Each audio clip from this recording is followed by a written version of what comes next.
Halo semua para penikmat film berada. Semoga kalian semua diberikan kesehatan dan keberkahan, amin. Cerita sinema kali ini akan mereview, menceritakan rangkuman film yang berjudul Barbarian yang dirilis pada tahun 2022. Untuk yang belum menonton filmnya, video ini akan mengandung banyak spoiler. Kebijakan adalah pilihan kalian.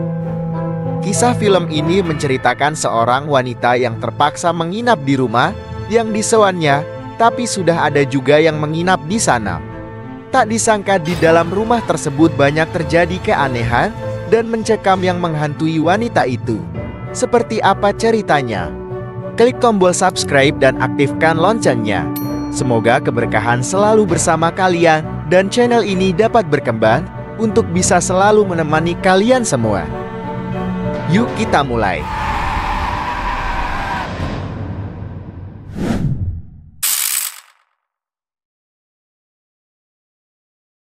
Suatu malam dan sedang hujan deras, seorang wanita bernama Tess Marshall tiba di sebuah rumah yang dia pesan melalui situs online di Barbary Street nomor 467.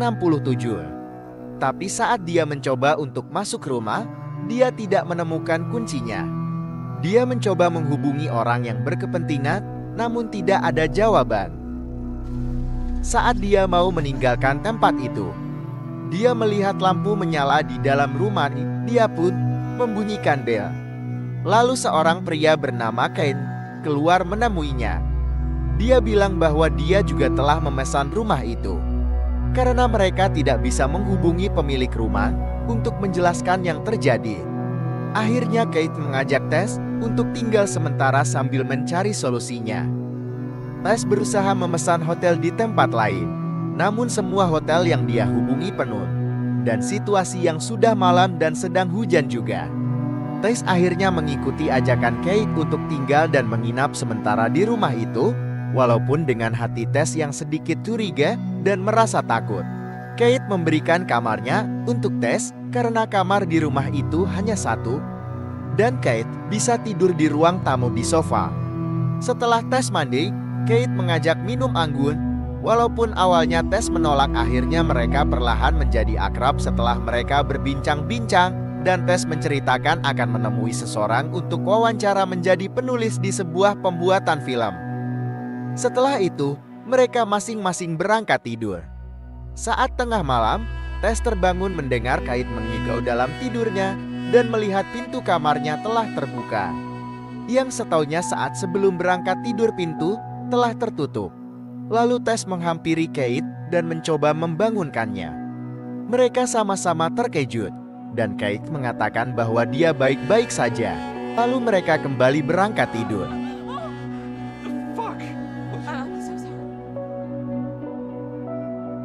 Keesokan harinya, Tess bergegas berangkat untuk pergi wawancara. Ia mendapati pesan dari Kate bahwa dia sedang keluar untuk lari pagi dan meminta tolong tinggalkan kunci rumah. Saat melangkah keluar rumah, dia terkejut ketika menyadari bahwa semua rumah di tempat itu, selain rumah yang dia tempati, semua terbengkalai ditinggal para penghuninya.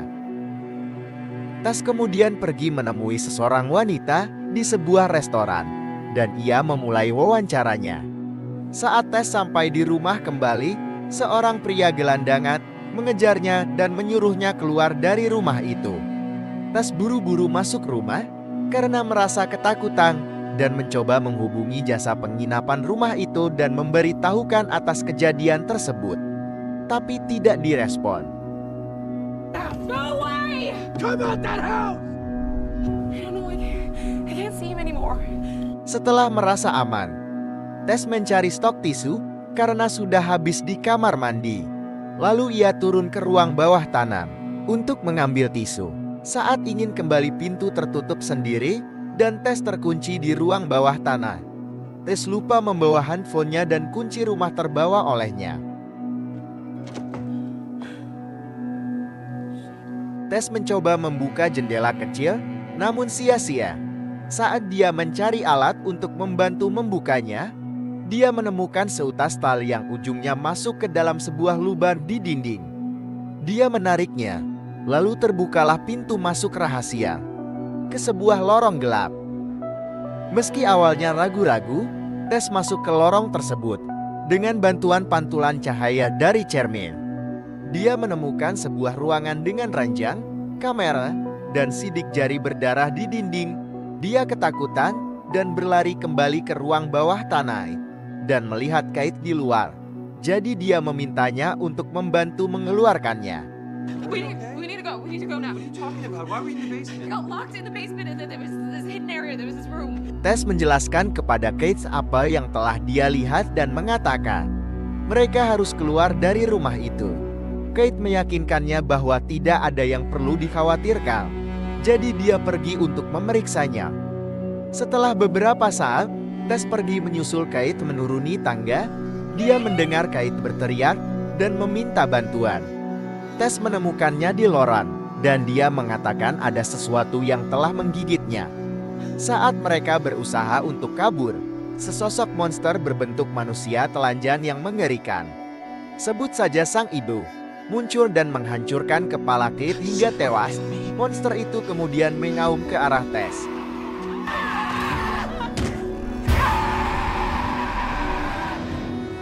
Scene berpindah. Terlihat seseorang sedang mengendarai mobil, sebut saja AJ. Dia sedang mendapat telepon dari rekan kerjanya. Mereka mengatakan bahwa dia dikeluarkan dari proyek terbaru mereka karena ada seorang wanita menuduh bahwa AJ telah memperkosanya. AJ bersikukuh bahwa dia tidak bersalah, dan bahkan akuntannya sudah tidak mau lagi mengurus keuangannya. AJ kemudian pergi ke negara bagian Michigan. Dia menuju ke rumah miliknya yang dia sewakan. Ternyata, rumah itu adalah rumah yang disewa oleh Tess dan Kate. Dia tiba dan menemukan barang bawaan Tess. Dia menelepon manajer yang mengatur sewa rumahnya. Namun manajer itu mengatakan bahwa rumahnya belum disewakan. AJ yang kesal dan bingung penasaran siapa orang yang telah tinggal di rumahnya. Dia lalu pergi ke ruang bawah tanah untuk menyelidiki karena melihat pintunya terbuka. AJ menemukan pintu rahasia dan lorong gelap itu. Dia mencoba masuk ke dalam dan berpikir jika lorong itu bisa menghasilkan uang lebih bila rumah itu dijual. AJ lalu mengukur masuk dan masuk lebih dalam ke lorong itu hingga akhirnya bertemu monster sang ibu. Dan AJ dibawa dan dijatuhkan ke dalam lubang tempat Tess juga dikurung di sana.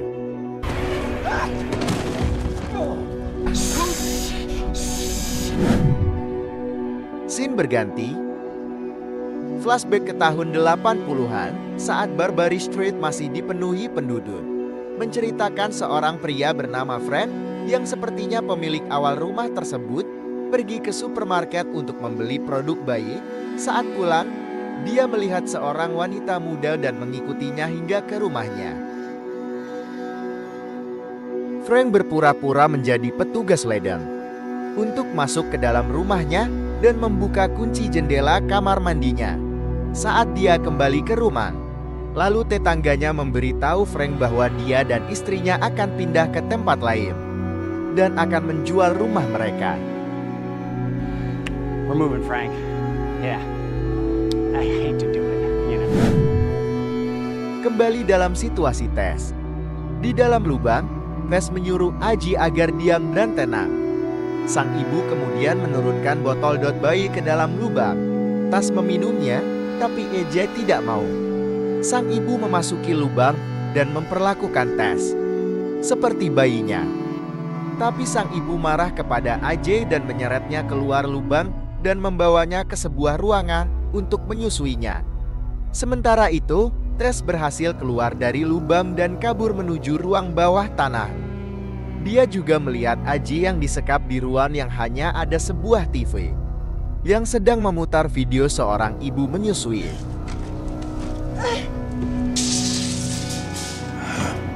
Tess berhasil keluar melalui jendela dan ditolong oleh pria gelandangan waktu itu yang kebetulan lewat.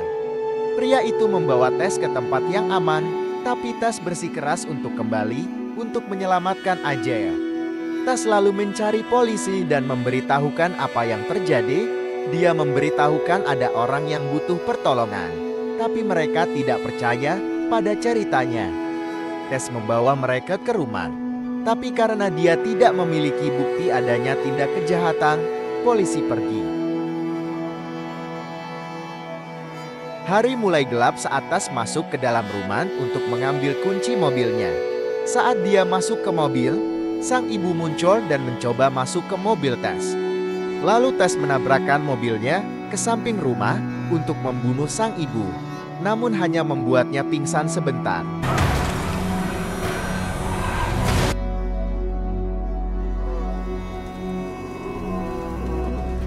Sementara itu, AJ mencari jalan keluar hingga dikejar oleh sang ibu.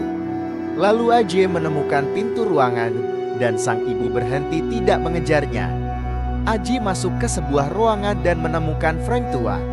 Dia terbaring di tempat tidur dan hampir mati.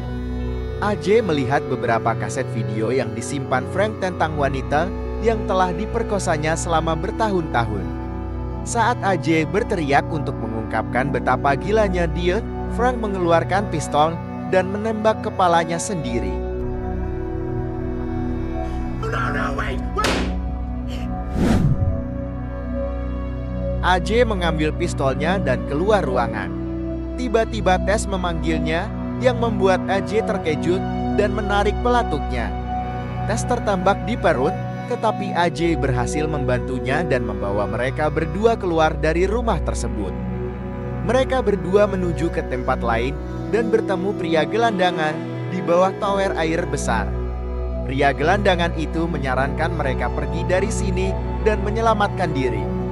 Dia menceritakan kepada mereka bahwa Frank, pemilik rumah tersebut, menculik para wanita dan memperkosa mereka, menghasilkan anak-anak yang juga akan dia perkosa. Dan monster sang ibu itu adalah hasil perkosaan incest yang telah ada di rumah selama lebih dari 40 tahun.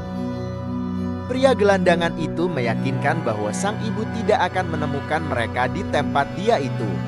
Tapi ternyata sang ibu tiba-tiba muncul dan menarik tangannya hingga putus, lalu memukulinya dengan potongan tangannya tersebut hingga tewas. Tess dan AJ berlari dan mencoba kabur menaiki menara tower air.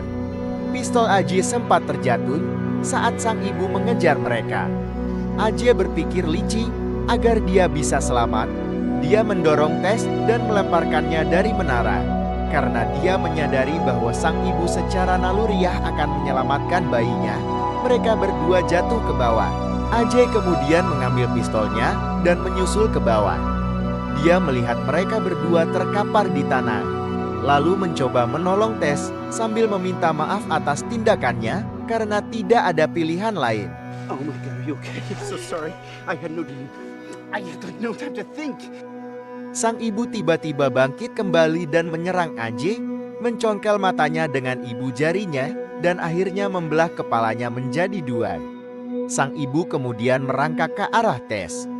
Untuk menyusuinya, Tess mengambil pistol AJ yang tergeletak, mengarahkan ke kepala sang ibu dan menembaknya. Tess kemudian bangkit dan berjalan pergi dari tempat tersebut. Dan film pun berakhir.